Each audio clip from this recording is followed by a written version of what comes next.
জিতে গেল আর্জেন্টিনা, কি ম্যাচই না খেললো ইংল্যান্ডের সাথে। এই বিশ্বকাপে আর্জেন্টিনা এই পর্যন্ত কারোর সাথে একটি ম্যাচও হারেনি এবং একটি ম্যাচে ড্র করেনি। কি অসাধারণ না খেলছে তারা ফাইনালে উঠে গেছে। ফাইনালে তাদের সাথে স্পেনের খেলা, চোখ বন্ধ করে কেন জানি মনে হচ্ছে এবারও আর্জেন্টিনা বিশ্বকাপটি জিতেই যাবে। কারণ স্পেনের সব ইয়াং প্লেয়ার খুব ভালো খেলছে। স্পেনও এবার বলা যায় না কি কিছু একটা স্পেনও করে ফেলতে পারে।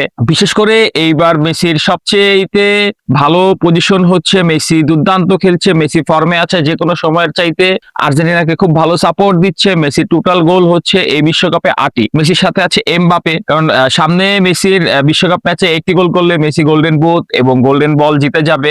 গত ম্যাচেও ইংল্যান্ডের সাথে মেসি দুইটি অ্যাসিস্ট দিয়েছে, গোল করতে পারেনি, বাট তারপরেও তিনি ম্যান অফ দ্য ম্যাচ হয়েছেন। নেক্সট ম্যাচে মেসি যদি একটি গোল করতে পারে তাহলে গোল্ডেন বুট এবং গোল্ডেন বল জিতে যাবে। কি মনে হয় আপনার, মেসি কি সত্যি এবার সেরাদের সেরা হতে পারবে, নাকি রয়ে যাবে মেসির সেই আধরা, রয়ে যাবে মেসির সেই স্বপ্ন? কমেন্টে জানান, লাইক করুন, শেয়ার করুন, আমাদের চ্যানেলটি সাবস্ক্রাইব করুন। ধন্যবাদ।